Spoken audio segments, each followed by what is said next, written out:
Hi, this is Rabbi Chaim Coffman. This is our 25th installment in the Torah portion of the week. We're holding my Parshas Tzav, which is the second in the Parshios of the book of Leviticus, the book of Vayikra. Talks about the Korban Olah, the sacrifice that was completely burnt.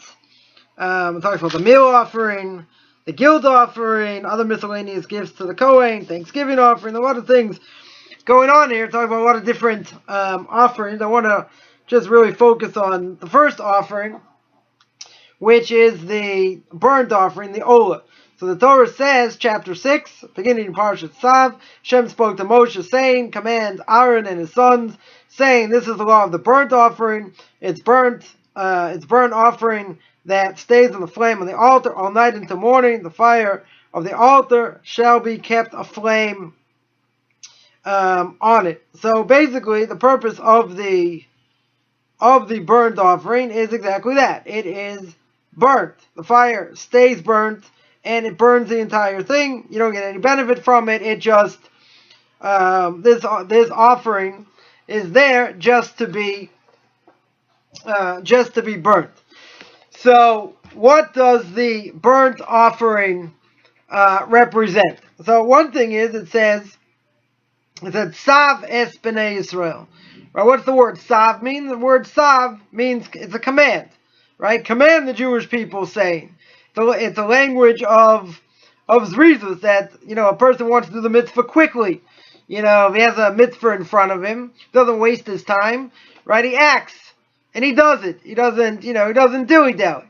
So it's in the language of a command. Go, do. Right? So, anytime a mitzvah comes to our hand, we don't want to, for whatever reason, we don't want to push it off. If we, let's say, think about doing the mitzvah, even if we haven't done it yet, we get credit even if we haven't done it. Why? Because our thoughts go towards that goal. Right? So if I think about doing something good, right, even though I may not have done it yet, I will get credit at least for that. But there's a flip side. And the flip side is if I start a mitzvah and I don't finish it, so that's 10 times worse.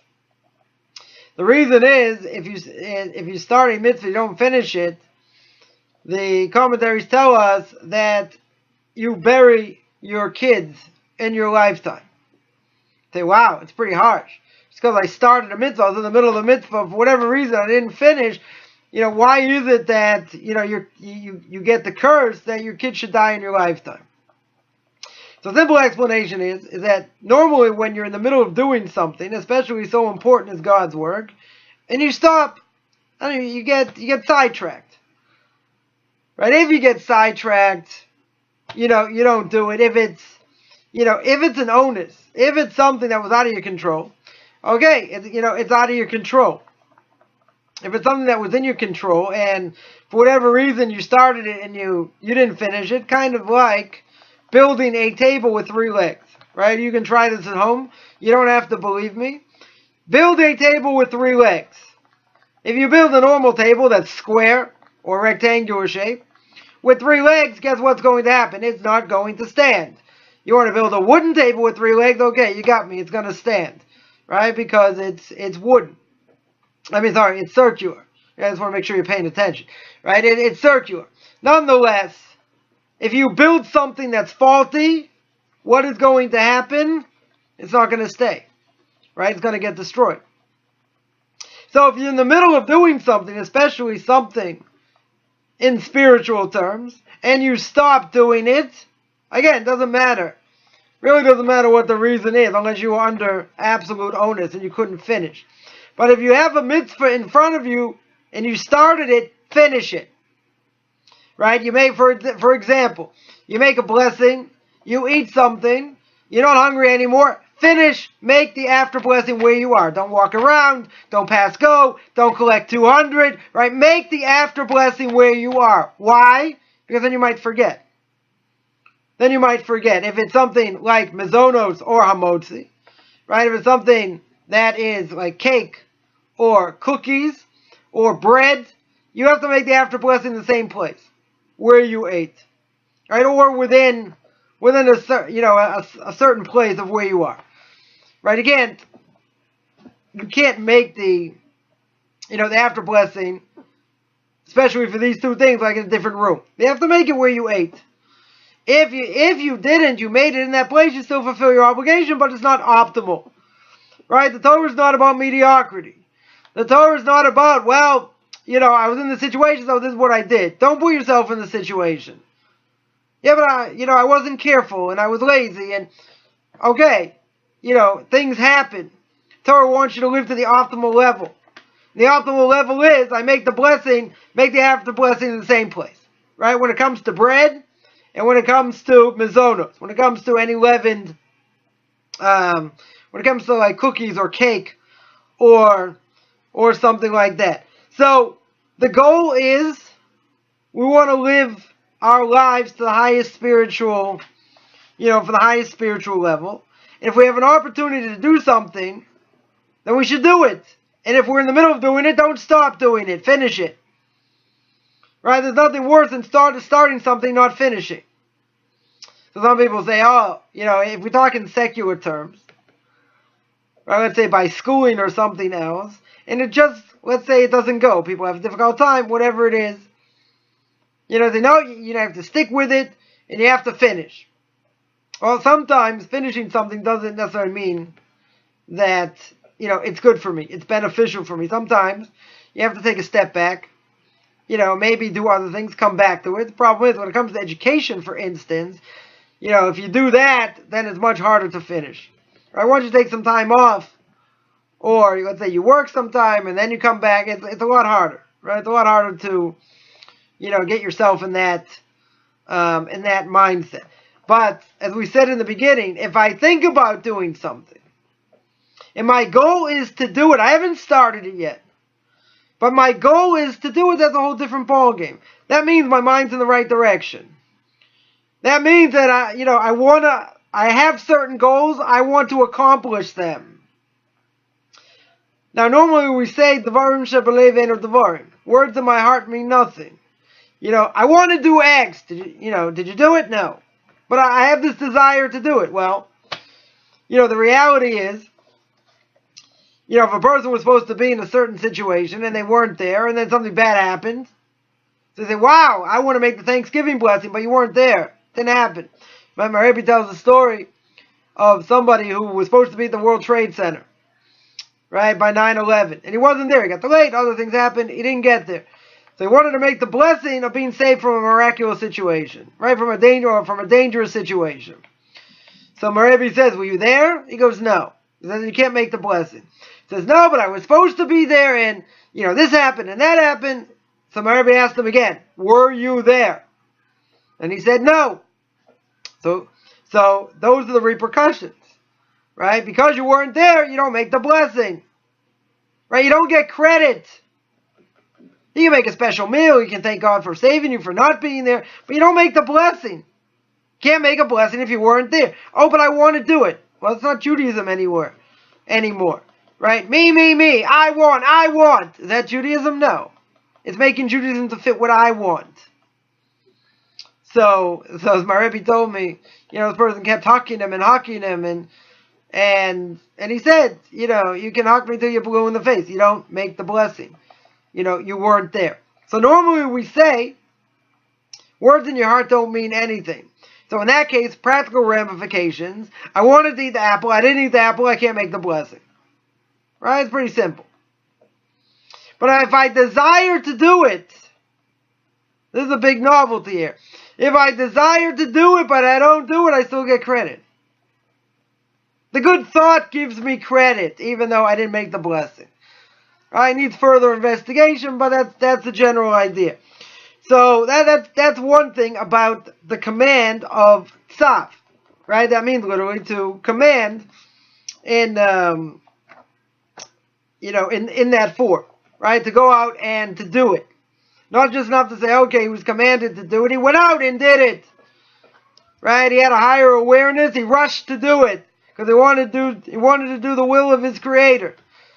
So he rushed to do it. So we shouldn't put things off. Right? If we have desire to do something, make a plan and do it. Sometimes you might get delayed, you might get sidetracked. In this day and age, it's very easy. Right? Very, very easy to get sidetracked. Person has to be focused. I remember, recently, telling someone, about the schedule of learning, that I have in the morning. So, I learn a certain amount of time, let's say Gemara, Talmud, then I'll learn Mishnayos, and then I'll learn Musar, or usually learn Musar, ethics first, and I'll learn Mishnayos. But I mentioned to this person that if you have a certain structure of how you're going to learn, it has to be what we call Harego Yavor. It has to be something like you're willing to die for. Like nothing is going to come in between the schedule. Regardless, let's say a person learns, you have the schedule and you're learning Talmud 3 hours. Right? 3 hours straight, you're going to focus on, this. Regardless if you're in the middle of something, you have to stop. Right? You have to be very, very disciplined to do that. Because you could be in the middle of something and you're looking something up, or there's difference of opinion and you're trying to figure things out, or whatever the case is, and you realize, okay, at this time, this is when I'm supposed to learn Musar. I'm supposed to learn ethics. So you say, but I'm right in the middle of this thing. No, you got to stop. You got to be disciplined to stop. So you learn Musar, let's say 15 minutes. Say 15 minutes, 20 minutes, something like that. I know somebody that, I don't know if he still does, but he had he learned with somebody one day a week for, I believe, like 10 minutes. 10 minutes, 15 minutes, once a week.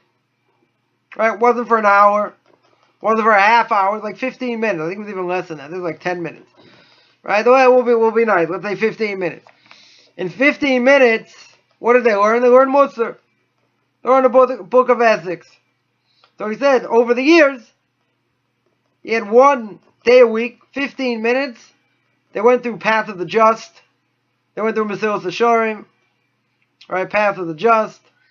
They went through Shari Tshuva, Gates of Repentance. They went through Orthodox Tzadikim. They went through like a number of books on ethics. 1 day a week, 15 minutes a crack. But over the years, they covered ground. So I mentioned to this person that after learning ethics, let's say 15 minutes, again, also you could be in the middle of something juicy and interesting, stop. From there, learn Mishnayos. Right? The goal is usually try and finish 2 chapters of Mishnah a day. Right? At least during the week, not including Shabbos. So 2 chapters a day. 2 chapters a day, you cover ground. You review, you cover ground, and eventually you go through, one order after another. There's 6 orders of Mishnah. Right? You have Zroim, talk about seeds, your Kilayim, mixing plants together, etc. Orla Meiser talks about tithing, the crops, and orally you're not allowed to use fruits from the tree after the 3rd year. Right? That's one order. Then you have Moed, about all the holidays. 2nd order. Then you have Noshim, talks about laws of marriage, divorce, etc. And then you have the order of Nezikin. Now it talks about the laws of damages, right? Baba Kama, Baba Basra, Sanhedrin. And then you have Kachim and Taharos. Kachim, the laws of the sacrifices, and Taharos, the laws of purity and impurity. Kachim is pretty long, also very difficult, since we're not really used to these ideas. A lot of Taharos also. But the other 4 are things that most yeshiva students have probably gone through most of. Right? Most of the Talmud. At least there are only, a number of tractates in each one. Anyway, if you learn 2 chapters a day, right? 2 chapters a day, over time you cover ground. And over time you finish. Right? So I mentioned for like 20 minutes, usually about a half an hour. Usually about a half an hour going through 2 chapters. Right? And again, I don't always finish. Usually I do, but not always. Comes to Kachim and Torah, sometimes they're longer. They're longer chapters, so sometimes, I don't accomplish the goal, but I said something like that, that's it. 20 minutes, half an hour, stop. But it has to be something that, that you have to be disciplined to do it. So over the last number of years, I've gone through the cycle of all the Mishnayos more than once. Right? Meaning finishing all 6 orders. My father passed away, may his name be blessed, last year. So I went through 5 out of 6. 5 out of 6 orders in his memory. Right? Hopefully he had an Ilui Neshama. Right? As the Neshama went higher and higher. Right? His soul went higher and higher in the upper world. That learning went in his honor, and I continued. Right? I continued after that, at the, pretty much the same amount of time. So, you'd say, well, okay, you only got a half an hour, 20 minutes, 25 minutes you spend on it, right? But if you've learned these things enough times, it just goes like this. You don't even really have to think. You don't have to go through some of the, commentaries, but it should go like this. It should be in the palm of your hand. Again, by Kachim and Torah, it's a lot harder. Right? The laws of sacrifices, the laws of purity and impurity. Yeah, it is a lot harder, and it does go slower. A little bit slower, but since been through the cycle now more than once, so it's like this. Some, maybe it's like, it's not like, it's not quite like this, but, whatever it is, most, throughout the year, I've had the merit almost to finish the entire cycle. Usually less. It takes about a year and, a year and a few months, depends. Kachim's long. And the Torah is also long, right? So it does take longer. But what's the point? The point is, I'm not trying to show off in any way, shape, or form. Right? I'm just trying to show that if a person has a set time they're going to learn, you have to have set goals. And if you have set goals, right, or if you have that set time, there's nothing else. Doesn't matter. The President of the United States calls. I don't know if you'd answer the phone anyway, but. If he would, push him aside. This is sacred time. Nothing takes precedence over that. So, thank God I have this time to learn in the morning. Kind of mind expanding in many ways. It makes a lot what I do during the rest of the day, classes and other things, it makes it a lot easier. Right? Brain's fresh and it's running and, it makes these other classes much better. So, but you have to be determined. And it has to be something, as we're going to see now, it has to be something that's more important than anything else in your life. And over the last 25 years, I wouldn't be anywhere, in any way, shape, or form without it. Because, people say, oh, it's so easy, you sit and learn. Right? So, for a good 15 years, yeah, that's what I did. I sat and learned day and night. But, the Talmud says that when a person sits and learns, it strains the brain, makes them weaker. Why does it make them weaker? Because you're trying to use every ounce of brain power in order to understand what's going on. And you're thinking, is it like this? Is it like that? You see this commentary, that commentary. You see what the halacha is. You bring it down. What we do on a practical level. It's hard. It's supposed to be hard. It's not for the faint of heart either. Because at the end of the day, what do we see from it? Are we seeing great amounts of money? No. Are we seeing, a person's got a position, quote unquote, and, he's able to, they're able to give classes or whatever? Most likely not, for most people.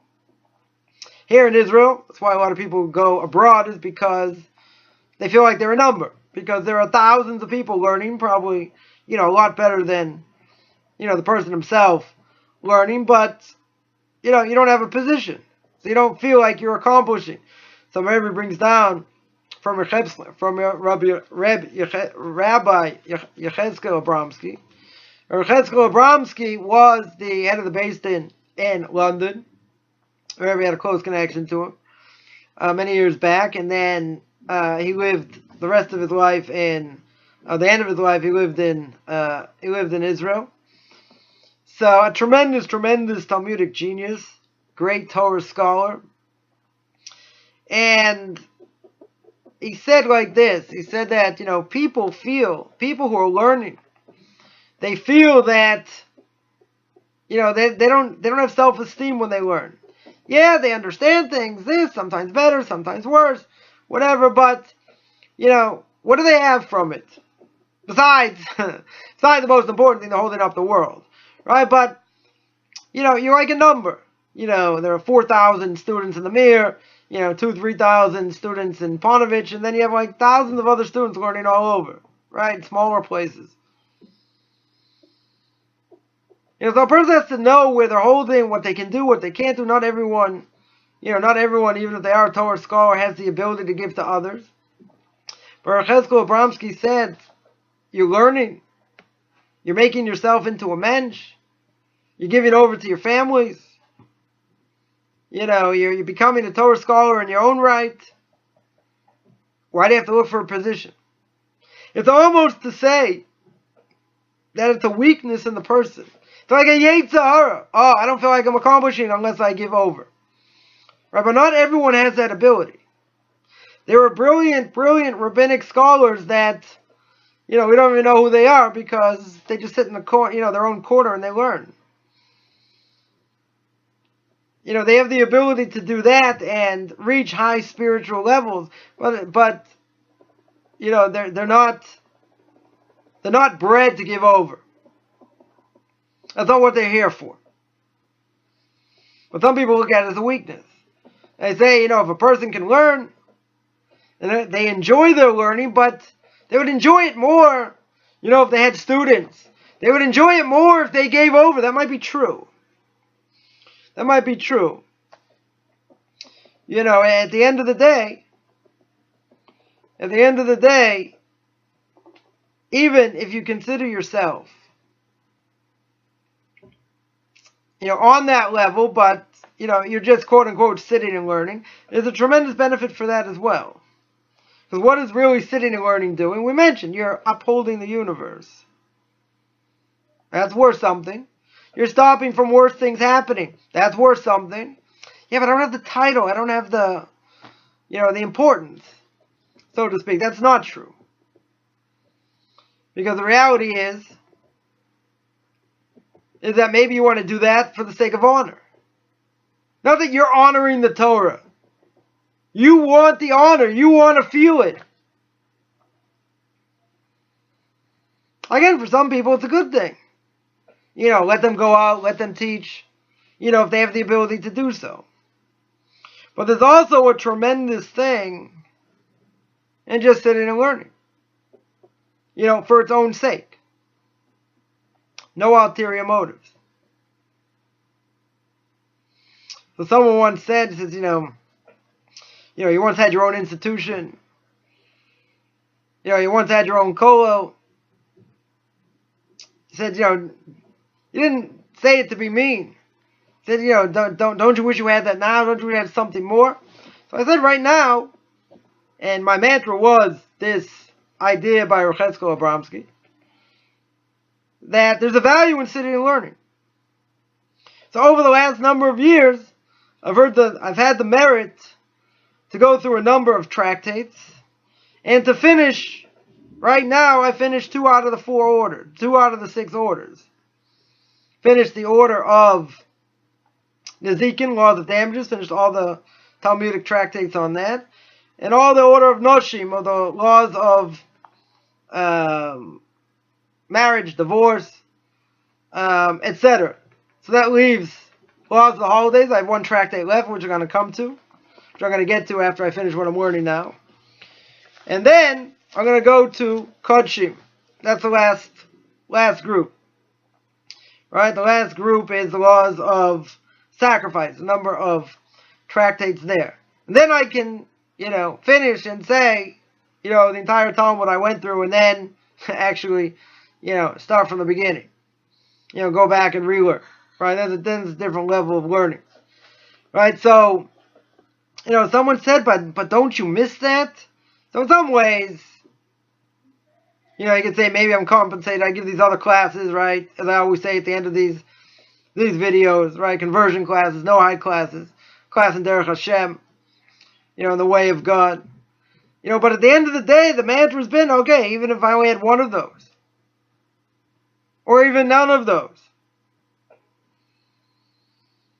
how does God look at the fact that, you're sitting and learning, but you're accomplishing? Why? Why it's such an accomplishment? Well, A, because it's a lot of material to go through, no question. But my Rebbe here points here, says, Mori Rebbe, Rav Agon, Ramoshe Star, Moshlita, maybe well. When it talks about the Ola, the sacrifice, this burnt sacrifice, it corresponds to the success in learning, to acquiring Torah. Because a person sacrifices himself to learn Torah like he does a burnt offering. What is a burnt offering? The whole thing. The whole animal itself is for one purpose. It's just to be burnt. That's it. You're not getting, the kohen's not getting the fats, not getting the skin, not getting the meat. It gets burnt. Period. So here he compares it to Torah. Torah has to be 100%. There's got to be no interference with it. No outside influences, so to speak. You don't go after the delicacies of this world, the desires of this world, or as he says, the nothingness of this world, right? Like Kohelet says, right, in the book of Ecclesiastes, that we read on Sukkot, on the Shabbos of Sukkot. Ecclesiastes was written by none other than King Solomon himself. And King Solomon himself says at the beginning and says at the end, Heaven, Havolim, right? It's nothingness. Everything out there is nothingness. And King Solomon says, I've seen the world. I've gone through all the philosophies of the world. There's nothing greater than Torah. Right? And he says everything is nothingness, talks about the greatness of Torah, and then at the end he says the same thing. Hevel, Havolim, all the world is nothing. Right? It's nothingness. The most important thing is Torah. So Rebbe here points out that's the idea of an olah, of this burnt offering. That a person has to know that learning, A, there's nothing more important. B, you have to learn what his life is. What's his lavut, or as we say in Yeshivish, his lav is. It's fire. You learn with the bren, as we say in Yiddish, with the fire. It burns inside you. That's your only desire. You want to learn more. You want to understand more. You want to get to the bottom of what you're doing. So he says that your learning should be like the fire of the sacrifice. And he says, not like these people of small minds or simple minds that compare themselves when they learn Torah like they're learning other wisdom, chas v'shalom. God forbid. So, he's saying like this, Torah, you can't have anything mixed in. Right? Nothing gets mixed in, there's nothing more important. But if you learn Torah like you learn, God forbid, any other discipline, mathematics, science, English literature, whatever the wisdom is, if you learn Torah like you learn those things, it's not called Torah. Because if I learn other disciplines, the purpose of other disciplines, I may become more well-rounded. So, as we say tongue-in-cheek, a person goes to university or college, and you learn a little bit about a lot of things. Right? You learn a little bit here, a little bit of social science, a little bit of science. Right? A little bit, you have to learn a language for a number of semesters. So what happens? You learn a little bit of a lot of different things, which makes you an expert on nothing. Then you can tell me how important a degree is, and I'm not even going to go down that path. You need a degree, you don't need a degree. The point is that Torah is not science. Torah is not mathematics. The idea of Torah is to change a person. One of my rabbis once said that he learned Torah, that he was learning Torah by somebody, a tremendous rabbinic scholar, but he had issues in character. And the Talmud says that a rabbi that you learn by, in your eyes, has to be like an angel, has to be like a malach. If he's not like a malach in your eyes, you can't learn from him, because you'll see that this person is flawed. If they have flawed character traits, again, we're all human. We all make mistakes. But a rabbinic scholar, you hold to a higher pedestal, to a higher level. If he's got terrible character traits, as one of my rabbis said, he said I couldn't learn from him. He was a genius. He said an absolute genius in Torah. Could quote you things backwards, forwards, sideways. Unbelievable genius. Character traits doesn't make the complete person. Something lacking. Right? There's something missing. If that's true, and the character traits don't add up to who the person should be, that means the Torah is skewed. We're not talking about a heretic. Right? We're not talking about someone whose philosophy, is messed up. They may have,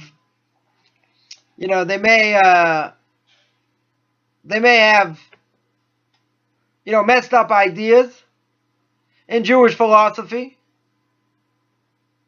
but at the same time, they have tremendous knowledge. So if they're a heretic, fine. We're not talking about a heretic. Even if a heretic knows quite a bit, doesn't matter. We're talking about someone, who's an Orthodox Jew, believes the Torah came from heaven, believes everything we have today was given by Moshe himself, and therefore he keeps all the commandments. What applies, he keeps Shabbos, keeps kashrus, keeps family purity law, all these things. And he happens also to be a rabbinic genius. Learns day and night, tremendous.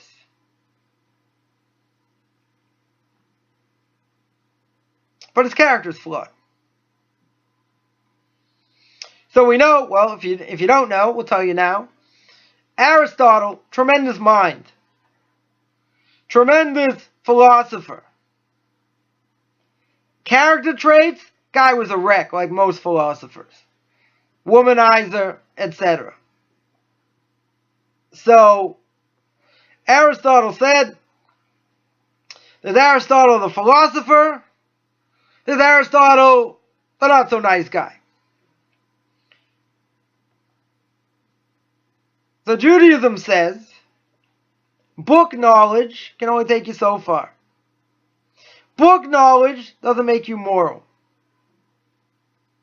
Without a Torah, not even possible.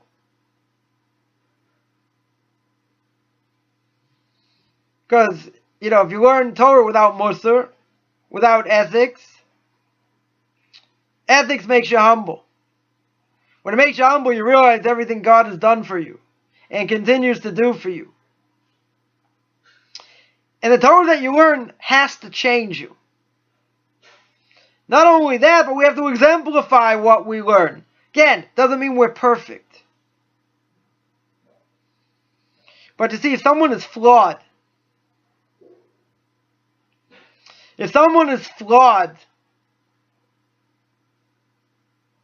then what he says is flawed.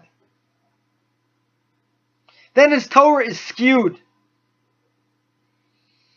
If the Torah is skewed, that means you can't listen to him. Even if it says black is black and white is white, you can't listen to him. Why not? Because that could corrupt you. You're going to say, I'm a thinking person. What do you think? I'm going to get brainwashed?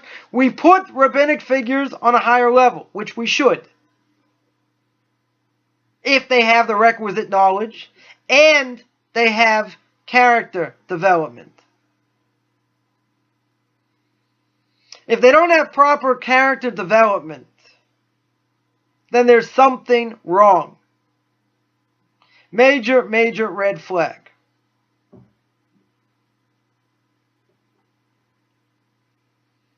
Now, this is an important point. And the reason is very simple.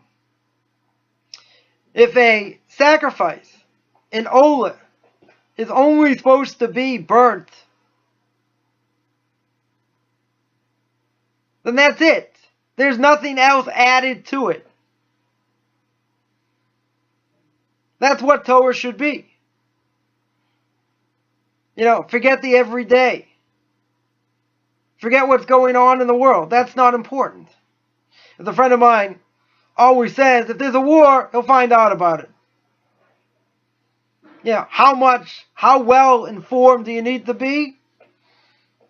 There are plenty of people who know very little what's going on in the world. They're steeped in Torah. That's where they should be. Because you have to keep in mind one thing. Whatever a person does, you want to ask yourself, is this good for me or is it bad for me? Now, if you're watching your weight and you're going to eat something high in cholesterol and fat, nice sundae, sounds good to me. Nice piece of chocolate. So you're going to ask, well, for my diet, it's probably not so good. You look like this, no one's watching. It doesn't matter who you hide it from because you're doing it to yourself. Spiritual terms is no different. You hear something, you see something that you shouldn't have. You have to work hard to get it out of your system. We live in a world, what we call a lama de shikra. It's a world of lies. It's an upside down world. It's a lot of falsehood. But see, at the end of the day, you'll say, Rabbi, cut me some slack. All this fire and brimstone, right? You want to tell me it's all or nothing? Yes, it is. You want to know why? Because you try and straddle it. Straddle both worlds and see where you end up. If you have 2 feet in the secular world and half a foot in the religious world, you're going to see what the result is. So most people know I'm a person of statistics. Number of months ago, Chief Rabbinate, 22 rabbinic scholars appointed as dayanim, as leaders, judges in rabbinic courts. 15 out of 22 came from the ultra-Orthodox camp. Let's do the math. 15 out of 22 is 58%. A little bit higher. Is it a coincidence? No. There's one very simple reason why it's not. Because the focus in the ultra-Orthodox world, guess what? It's not about money. Yeah, you have to live and you have to survive. Most important thing is, what do I accomplish in learning? And to be anything in the ultra-Orthodox world, it starts with learning. It's a terrible thing, but if you don't make it in learning, you look at it as a second-class citizen.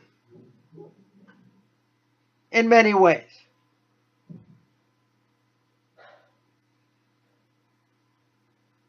You have to want it more than anything else. 58% is not a lie. It's an absolute truth, because if that's where your focus is, and that's the most important thing, bar none. If it's the most important thing, then you're going to strive and you're going to work like a dog to get there. So now all you women out there will say, what about me? I don't have an obligation to learn. You're right, you don't. Right? You're busy with other things. Doesn't mean you don't have to learn at all. And a woman may not be on the same level as a husband, but she also should be growing in spirituality. So you're busy doing things. You can also listen to classes. You can also grow in your own right.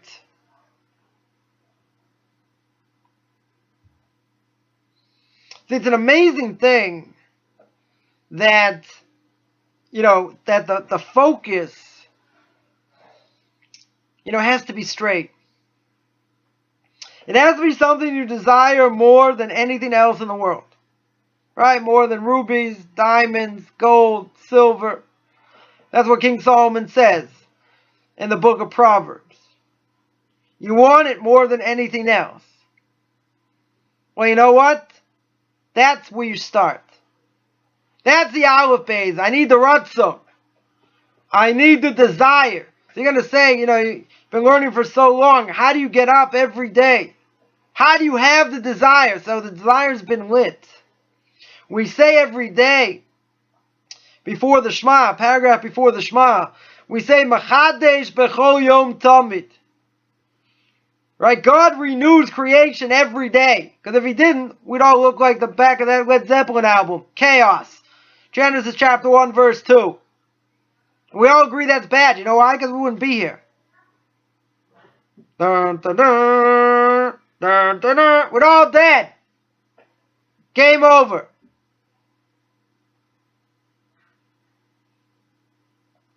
And that's the single most important thing you want for your house as well.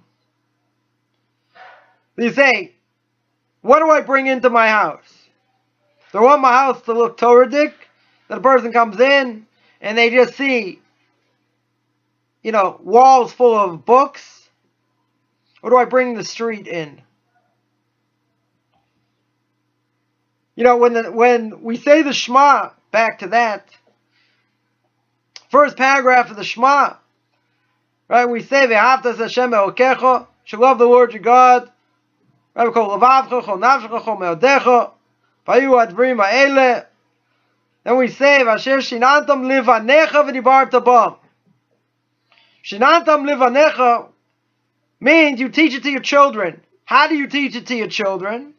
V'shinantam livanecha v'dibarta bam. You speak to them.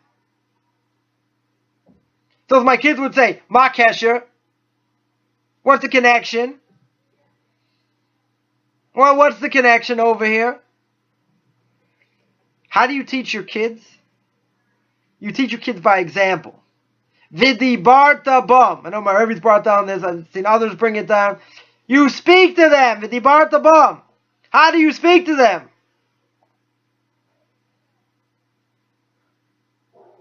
Do you speak to them about Torah? Do you speak to them about stories of great righteous people, of great tzaddikim? Now, I can tell you Friday night was a big thing. A big thing in my house. I happened to pick up a magazine on Thursday that the Hebrew version, the English version, they don't always have the same articles.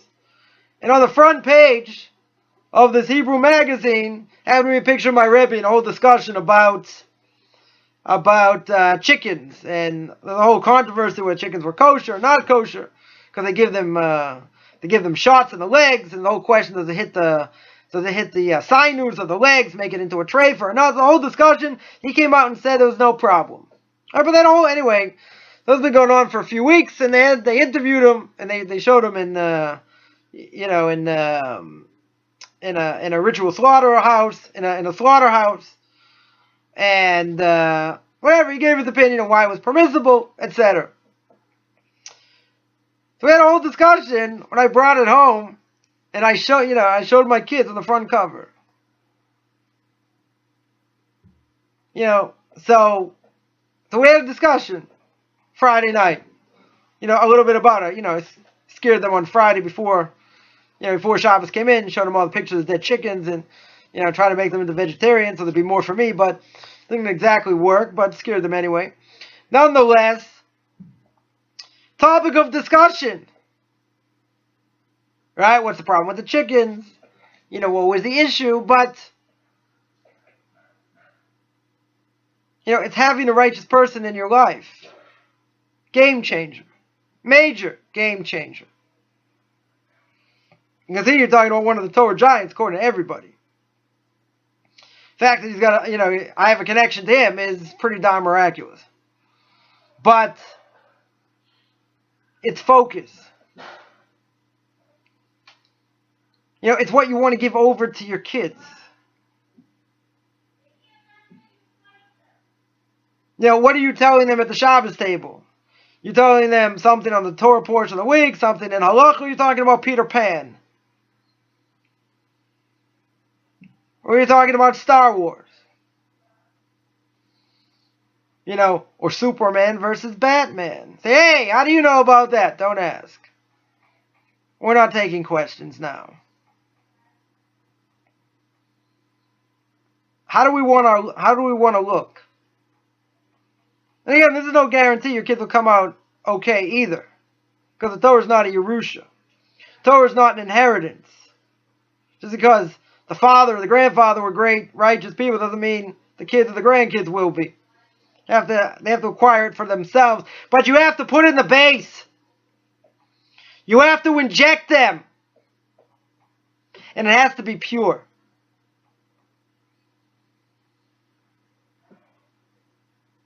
It has to be without anything added.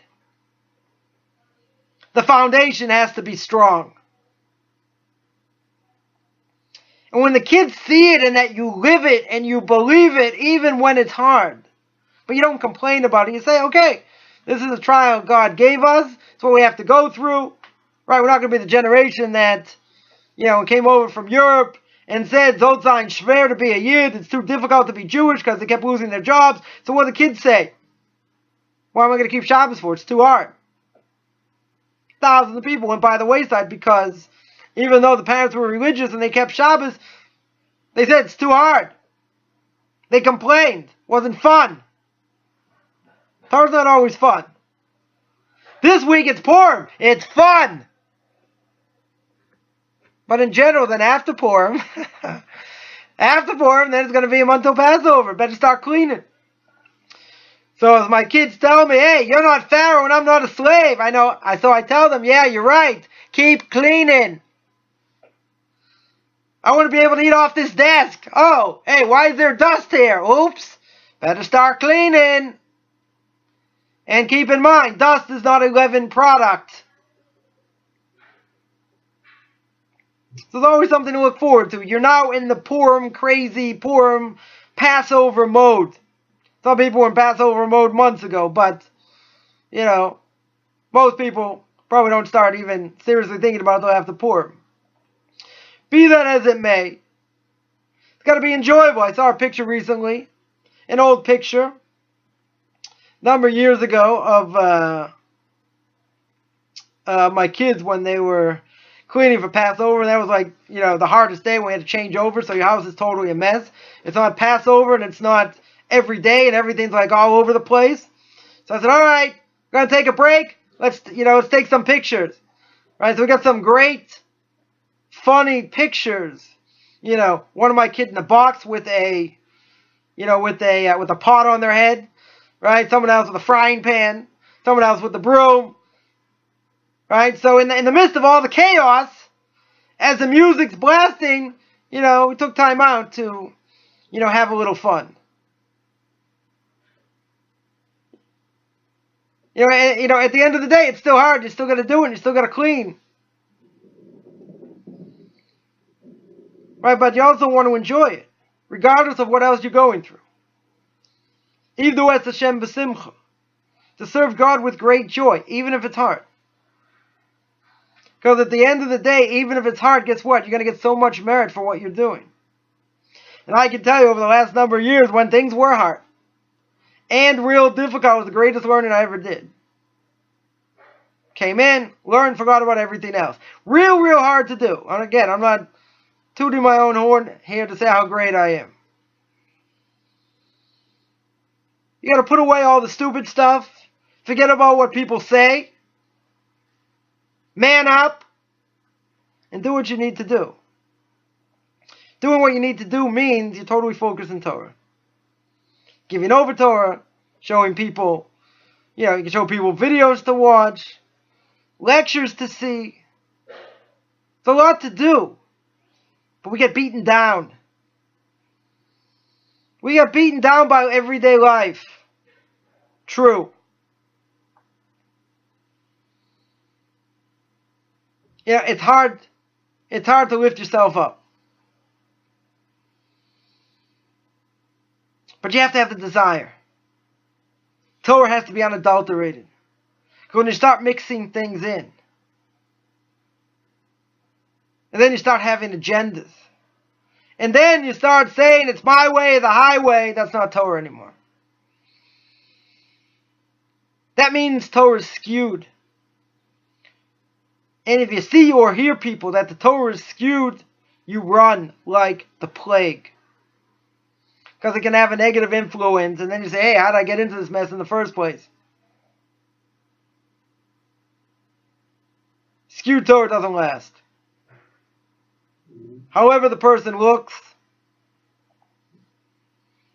could look like a total, absolute rabbinic authority. The Torah is skewed, not worth anything. So I want to mention, I also give conversion classes. You can take a look at my blog. My blog is moved to orthodoxconversion.com. I have a newsletter there. You can sign up for my newsletter and take a look at the website over there. It's a new website. It's a lot of fun. I also give a class on Derech Hashem meets once a week. It has nothing to do with my conversion classes. I have no-hide classes as well. You can take a look at my Facebook fan page at Beyond Orthodox Conversion to Judaism and my page at Beyond Noahide. Wishing everyone a great Shabbos.